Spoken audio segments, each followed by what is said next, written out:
복음을 알자, 힘써 알자. 복음에 대한 지식, 복음을 아는 지식, 예수 설교전. 오늘은 산상 설교 중에서 외식하지 말라 하신 더욱 진실하신 말씀으로 오늘의 제목이 되겠습니다. 참고로 성경 말씀은 마태복음 6장 1절에서 8절까지의 말씀이 되겠습니다. 저는 어려서부터 꿈이 많은 아이였습니다. 그래서 그런지 이런저런 여러 가지 꿈들을 끊임없이 생각해 내곤 했었습니다. 그래요. 성경에 보면은 정말 꿈 이야기가 참으로 많이 나옵니다. 그 많고 많은 꿈 이야기 중에서 저는 유독 요셉을 좋아하고 동경하기까지 했었습니다. 꿈은 저로 시공간을 초월하는 묘미를 주었습니다. 그러던 중 언젠가 타임머신이라는 만화책을 읽게 되었습니다. 그리고 그때 처음으로 타임머신을 알게 되었습니다. 그래요. 사실 우리는 각자가 다 타임머신을 갖고 있습니다.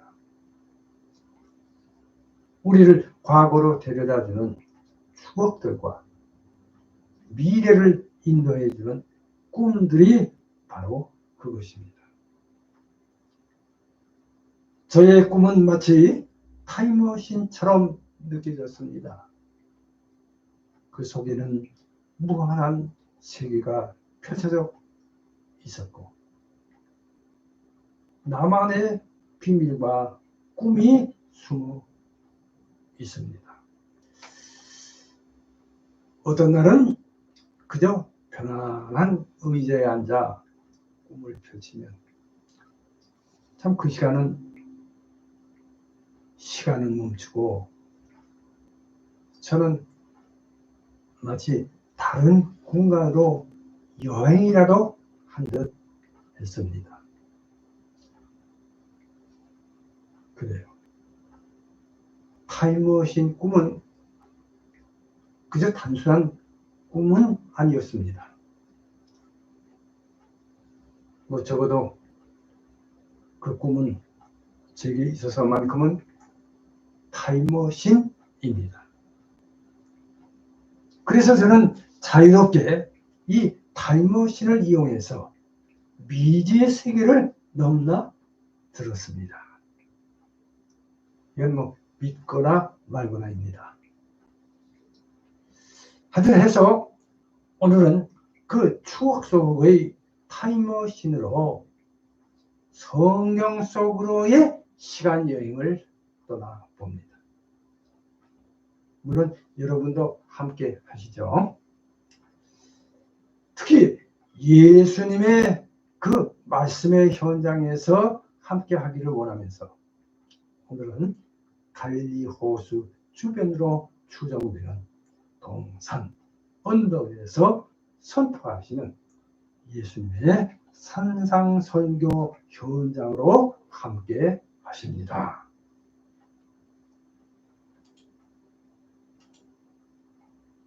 자,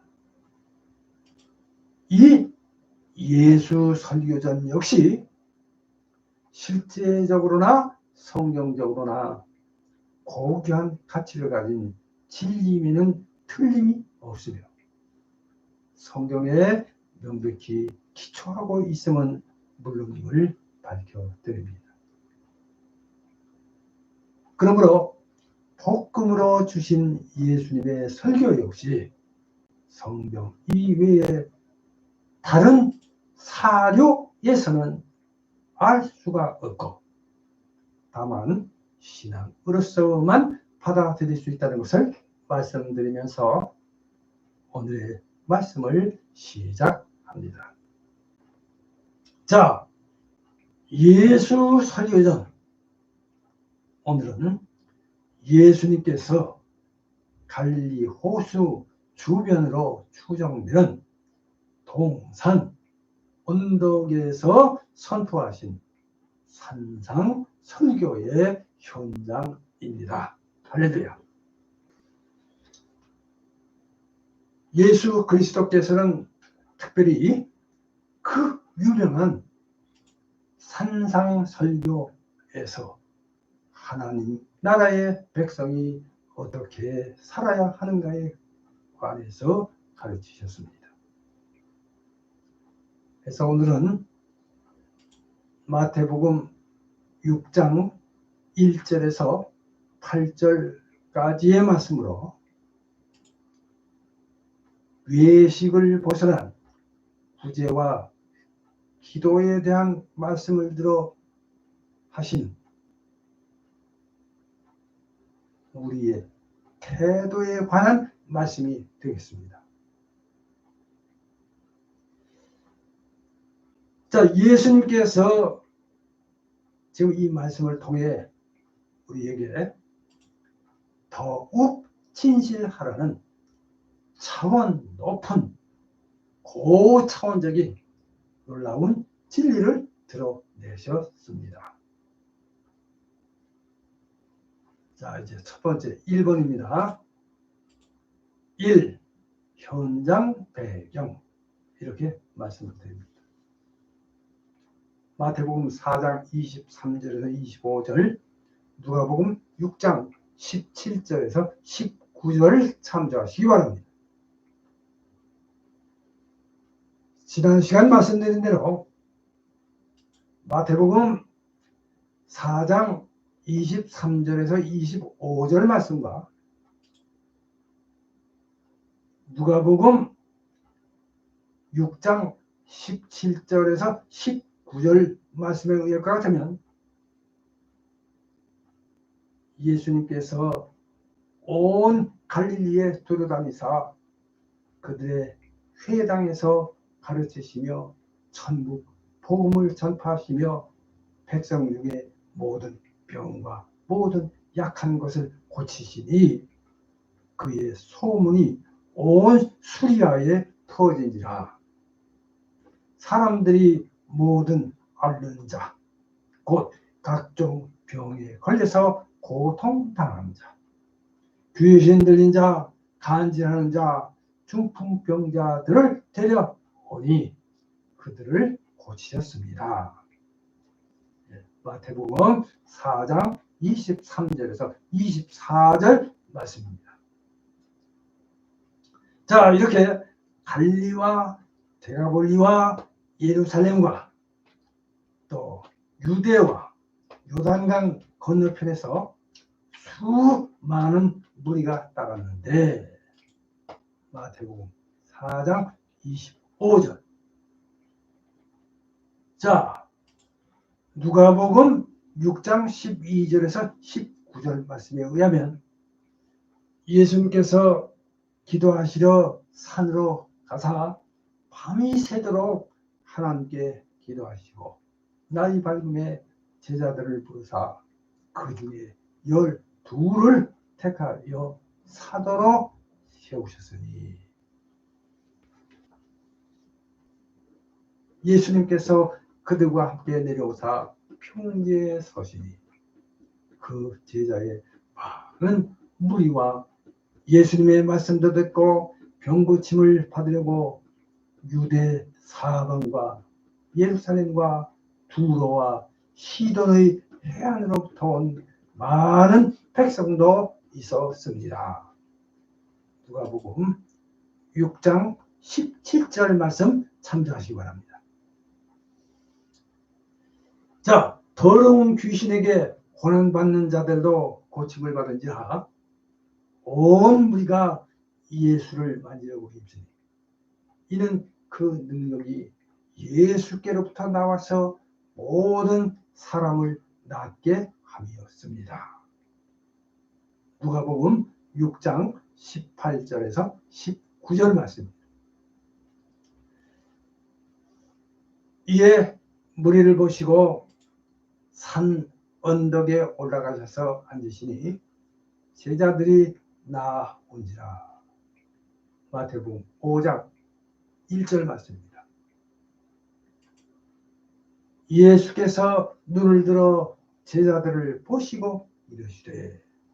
누가복음 6장 20절 상. 자, 이렇게 해서 예수님의 산상 설교가 시작됩니다. 할렐루야. 자, 이제 두 번째입니다. 이 외식하지 말라.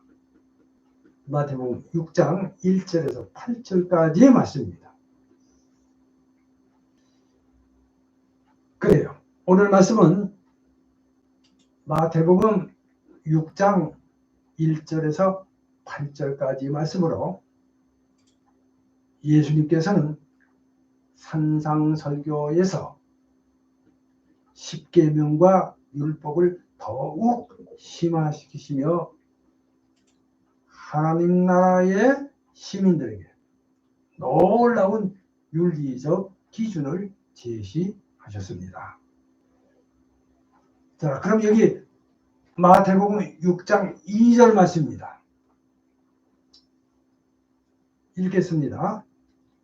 구제할 때에 외식하는 자가 사람에게서 영광을 받으려고 회당과 거리에서 하는 것 같이 너희 앞에 나팔을 불지 말라. 이 말씀은 하나님이 모세를 통하여 이스라엘인에게 준 하나님의 백성으로서의 생활과 행위의 규범으로서 하나님께서 그 옛날 시내산에서 모세에게 주신 바로 십계명, 출애굽기 20장 3절에서 17절, 신명기 5장 6절에서 21절 참조하시기 바랍니다. 이와 함께 구약의 율법과 규례. 자, 회중을 모을 때에 나팔을 불도록 하신 그 말씀을 들어가신 말씀으로 마태복음 5장 3절에서 12절로 그 복 있는 자를 선포하신 예수님께서 말씀을 듣고 있는 제자들을 향해서 하신 말씀, 즉 설교입니다. 할렐루야. 자, 누가복음 6장 27절 상입니다. 그러나 너희 듣는 자에게 내가 이르노니. 여기까지입니다. 자, 산상설교의 하나인 이 본문 말씀은 마태복음 6장 1절부터 8절까지의 말씀으로 당시 서기관과 바리새인들의 그 잘못된 행실, 즉 바리새인들의 외식에 대하여 지적하시면서 그 위선적인 모습을 본받지 말고 하나님의 영광을 위하라는 그런 말씀이 되겠습니다. 예수님께서 가르쳐 주신 구제와 기도에 대한 교훈의 말씀을 담고 있습니다. 그럼 먼저 작은 1번입니다. 1. 구제에 관하여 1절에서 4절까지의 말씀이 되겠습니다. 뭐 우리 속담에도 가난 구제는 나라도 못한다 그런 말이 있어요. 마찬가지로 인류 역사 속에서 항상 가난한 자들은 있었고 이들을 향한 구제 역시도 있었습니다. 물론 예나 오늘이나 그리스도인으로서 이웃을 사랑하는 차원에서의 구제는 해야 하는 일입니다. 예나 지금이나 구제는 성도들의 위대한 의무입니다. 따라서 오늘 이 산상설교의 내용인 본문은 구제와 기도에 대한 서기관들과 바리새인들의 그 잘못된 행실인 외식에 대하여 제자들에게 경계하도록 하신 말씀이 되겠습니다. 할렐루야. 자, 예수님 당시에 그 바리새인들은 구제할 때에 사람들이 많은 거리나 시장 한복판에서 나팔을 불어 많은 사람을 모으고는 그 앞에서 구제를 발표하였습니다. 물론 이것은 의도가 칭찬을 듣고 인기를 얻으려는 것입니다. 그래서 지금 예수님께서는 구제할 때에 이렇게 외식, 그러니까 이 거칠어 하는 자들이 하는 것 같이 하지 말고 은밀한 중에 보시는 너의 하나님 앞에서 하라 라고 하신 것입니다. 4절 말씀 참조하시기 바랍니다. 또 너는 구제할 때에 오른손이 하는 것을 왼손이 모르게 하여 네 구제함을 은밀하게 하라. 이렇게 3절과 4절에 말씀하셨습니다. 자, 이번에는 2번입니다. 작은 2번입니다. 이 기도에 대하여 5절에서 8절까지입니다. 자, 기도의 대상은 물론 하나님을 대상으로 합니다. 근데 바리새인들과 서기관들은 기도 시간이 되면 사람들이 많이 모이는 회당이나 큰 거리에 서서 두 손을 높이 들고 기도를 드렸습니다. 자, 이 같은 기도는 하나님과는 전혀 무관하며 사람들 앞에서 자신을 나타내려는 의도가 다분한 외식, 거칠애입니다. 그러면 예수님께서는 너는 기도할 때에 네 골방에 들어가 문을 닫고 은밀한 중에 계신 네 아버지께 기도하라. 이렇게 말씀하셨습니다. 6절입니다. 자, 그래야 은밀한 중에 보시는 하나님께서 큰 상급을 갚아주시기 때문입니다. 그러나 주님께서는 드러내지 않는 것이 하나님 앞에 진실한 것이라고 교훈하셨습니다. 자, 이제 예수님께서는 바로 이와 같은 당시의 시대상을 지적하시면서 이런 문제에 대한 놀라운 새 기준을 제시하고 계신 것으로 보입니다. 자, 이제 세 번째입니다.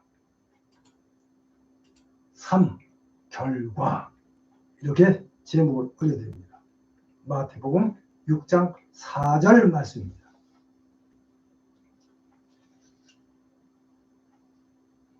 오늘은 자, 마태복음 6장 1절에서 8절까지의 말씀을 통해 하나님 보시는 곳에서 행하는 은밀한 의로움에 대하 하신 산상설교입니다.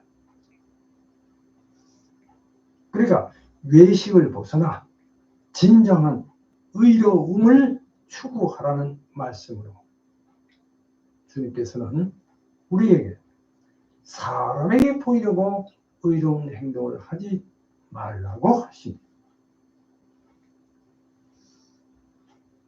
당시 유대인들은 사람들에게 칭찬받기 위해 회당이나 거리에서 나팔을 크게 부르며 구제하고 금식하며 기도하는 모습을 보이곤 했습니다. 예수님은 바로 이런 외식 행위를 하나님께서 기뻐하시는 진정한 의로움이 아니라고 지적하셨습니다. 자, 마태복음 6장 2절 상입니다. 내가 진실로 너희에게 이르노니 그들은 자기 상을 이미 받았느니라. 자, 그리고 여기 5절에는 또 마태복음 6장 5절입니다.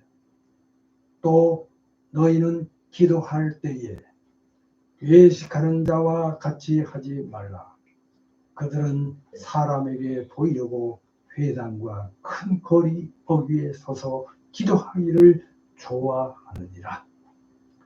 내가 진실로 너희에게 이르노니 그들은 자기 상을 이미 받았느니라. 자, 이렇게 말씀하시고 여기 6절에서 마태복음 6장 6절입니다. 너는 기도할 때에 네 골방에 들어가 문을 닫고 은밀한 중에 계신 네 아버지께 기도하라. 은밀한 중에 보시는 네 아버지께서 갚으시리라. 이렇게 말씀하시므로 예수님은 은밀하게 행하는 의로움을 하나님께서 보시고 갚아주실 것을 말씀하십니다. 이는 인간의 칭찬이나 보상을 추구하는 것이 아니라 하나님의 뜻에 순종하며 살아갈 때 진정한 하나님의 축복을 누릴 수 있음을 강조하신 말씀이 되겠습니다. 할렐루야. 자, 이제 이어서 결론입니다. 결론. 저의 꿈꾸던 어린 시절 꿈속의 타임머신 추억을 가지고 성경 속으로의 시간여행을 통하여 예수님의 설교 현장을 살펴보고자 시작한 예수 설교전. 이제 계속해서 기대해 주시기를 바라면서 복음을 알아가는 시간이 되시기를 바랍니다. 물론 이 역시 여러 가지 특성을 내포하고 있기에 신앙의 위대한 신비 중 하나로 인간의 이해를 훨씬 초월하고 있는 것임을 말씀드립니다. 물론 이와 같은 설교는 성경 이외에 그 어떤 다른 사료로서는 이해할 수 없고 오직 신앙에 의해서만 이해할 수 있다고 하겠습니다. 이렇게 예수님께서는 산상설교에서 하나님 나라의 백성이 살아야 할 삶의 방식을 제시하셨습니다. 이제 말씀을 마치면서 여기서 중요한 것은 예수님께서 범죄하고 타락한 인간이 구원에 이르는 하나님의 나라를 아는 지식인 복음, 예수 설교 전으로 하나님의 나라를 알고 믿어 구원에 이르는 은혜에 참여하기를 원하시고 축복하신다는 점입니다. 이 점을 믿으시고 믿음 생활 잘 하셔서 하나님의 구원에 이르시기를 주님의 이름으로 축복합니다. 생각해 보겠습니다. 오늘 한 가지만 말씀을 드립니다. 생각해 보기 1. 신앙생활에 있어서의 외식에 관하여 한 주간 생각해 보시기 바랍니다. 이제 다음 시간에는 더 좋은 말씀으로 함께 하겠습니다. 기도합니다.